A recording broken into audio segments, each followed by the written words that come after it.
There's no feeling more intense than starting over. If you deleted your homework the day before it was due, as I have, or if you left your wallet at home and you have to go back after spending an hour in the commute. If you won some money at the casino and then put all your winnings on red but it came up black. If you got your best shirt dry cleaned before a wedding and then immediately dropped food on it. If you won an argument with a friend and then later discovered that they just returned to their original view. Starting over is harder than starting up. If you're not ready for that, like if you've already had a bad day, then what you're about to go through might be too much. Feel free to go away and come back. I'll be here. Alright, thanks for coming with me on this trip. I'll understand if you have to take a break at any point. Just find a safe place to stop and quit the game. Don't worry, I'll save your progress, always, even your mistakes. This game is a homage to a free game that came out in 2002, titled Sexy Hiking. The author of that game was Jazzuo, a mysterious Czech designer who was known at the time as the father of B games. And B games are rough assemblages of found objects. Designers slap them together very quickly and freely, and they're often too rough and unfriendly to gain much of a following. They're built more for the joy of building them than as polished products. In a certain way, Sexy Hiking is the perfect embodiment of a B game. It's built almost entirely out of found and recycled parts, and it's one of the most unusual and unfriendly games of its time. In it, your task is simply to drag yourself up a mountain with a hammer. And that act of climbing, in the digital world or in real life, has certain essential properties that give the game its flavor. No amount of forward progress is guaranteed. Some cliffs are too sheer or too slippery. And the player is constantly, unremittingly in danger of falling and losing everything. Anyway, when you start Sexy Hiking, you're standing next to this dead tree that blocks the way to the entire rest of the game. It might take you an hour to get over that tree, and a lot of people never got past it. You prod and you poke at it, exploring the limits of your reach and your strength, trying to find a way up and over. And there's a sense of truth in that lack of compromise. Most obstacles in video game worlds are fake. You can be completely confident in your ability to get through them once you have the correct method or the correct equipment or just by spending enough time. In that sense, every pixelated obstacle in Sexy Hiking is real. The obstacles in Sexy Hiking are unyielding, and that makes the game uniquely frustrating. But I'm not sure Jazzuo intended to make a frustrating game. The frustration is just essential to the act of climbing, and it's authentic to the process of building a game about climbing. A funny thing happened to me as I was building this mountain. I'd have an idea for a new obstacle, and I'd build it, test it, and it would usually turn out to be unreasonably hard. But I couldn't bring myself to make it easier. It already felt like my inability to get past the new obstacle was my fault as a player rather than as a builder. Imaginary mountains build themselves from our efforts to climb them, and it's our repeated attempts to reach the summit that turns those mountains into something real. When you're building a video game world, you're building with ideas, and that can be like working with quickset cement. You mold your ideas into a certain shape that can be played with, and in the process of playing with them, they begin to harden and set until they're immutable, like rock.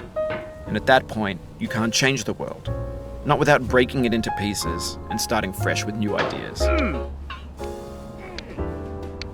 For years now, people have been predicting that games would soon be made out of prefabricated objects, bought in a store and assembled into a world.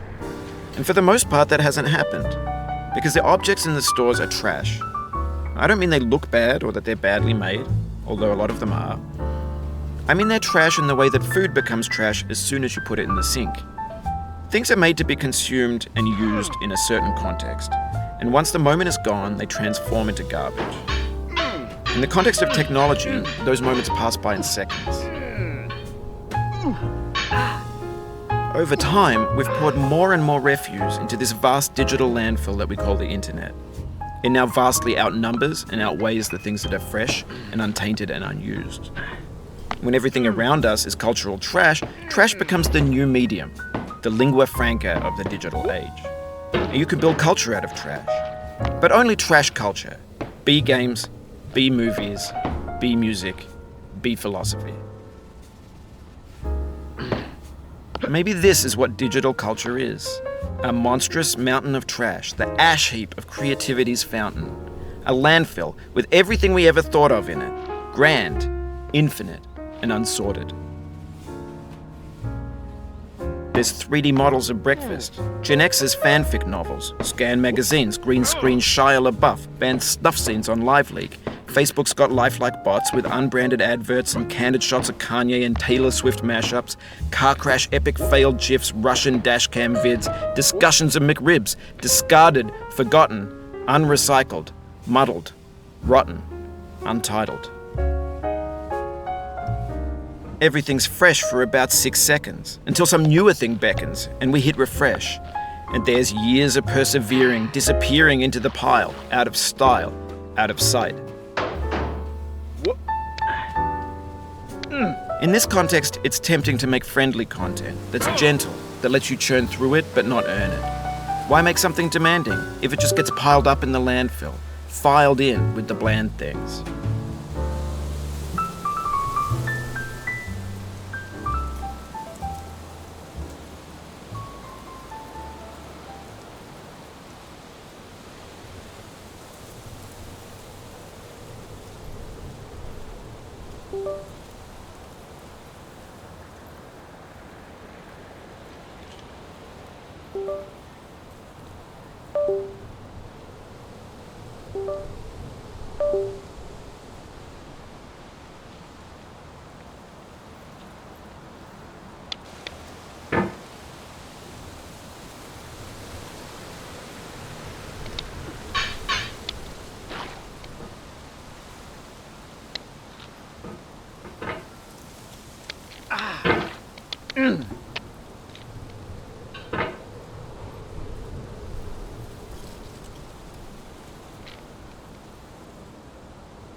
Oh, you just lost a lot of progress.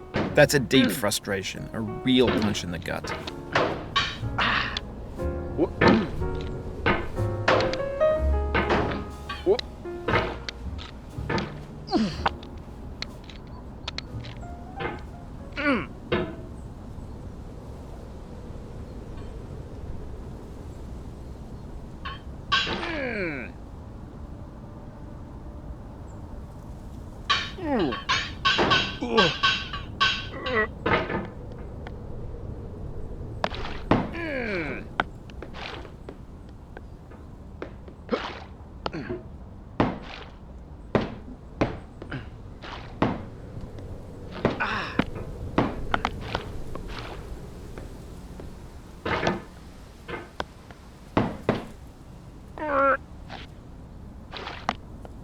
Oof, sorry about that.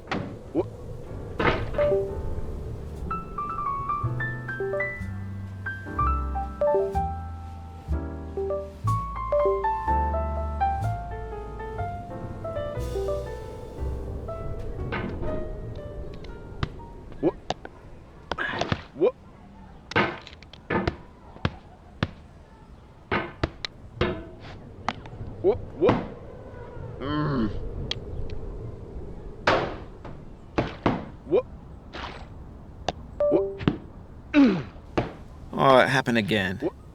Keep on trying, don't let it get to you. This thing that we call failure is not the falling down, but the staying down. Mary Pickford.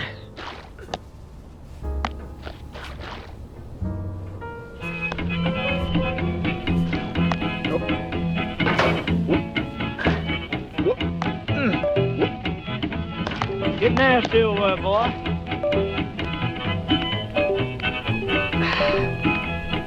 Going down the road feeling bad. I'm going down the road feeling bad. Going down the road feeling bad, and I ain't going to be treated this way. Oh,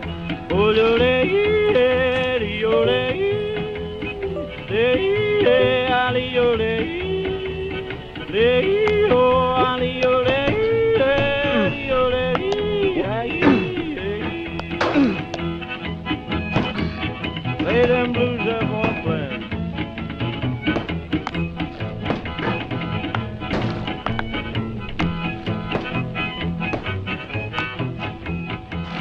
Down in the jail on my knees. I'm down in jail on my knees.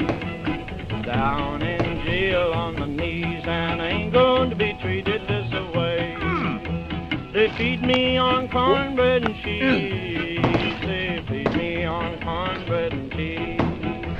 They feed me on cornbread and cheese, and I ain't going to be treated this way.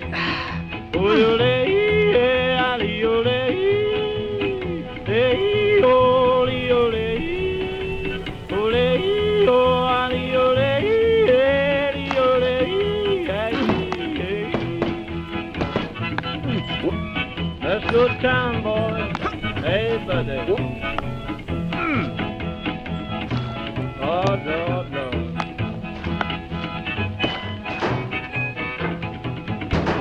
$10 shoe fits my feet. $10 shoe fits my feet. $10 shoe fits my feet, and I ain't going to be treated this way. Going where the weather suits my clothes. I'm going where the weather suits my clothes. I'm going where the weather suits my clothes, and I ain't going to be treated this way. Ole, ole, ole.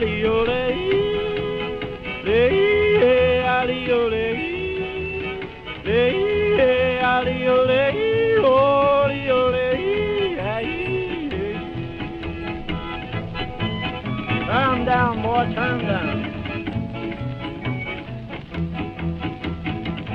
Hey, hey, hey.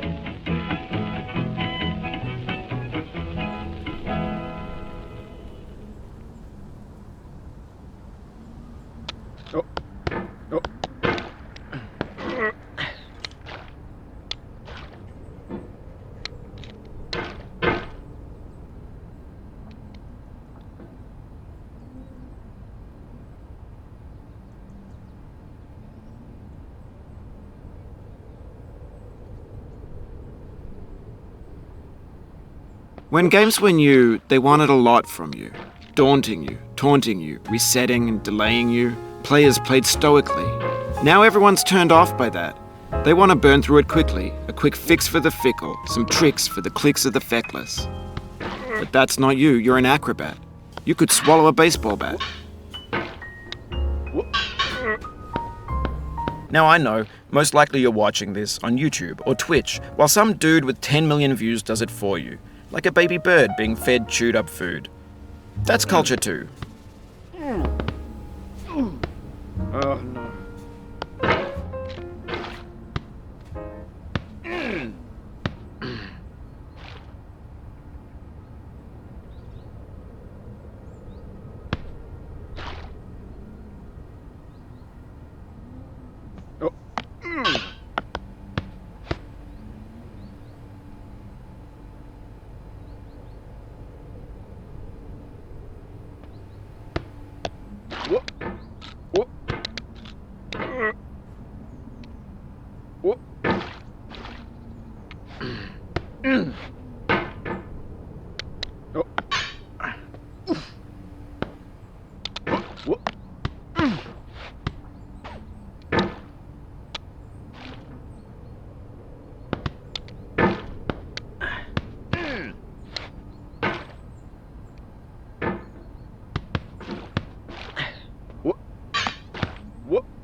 The soul would have no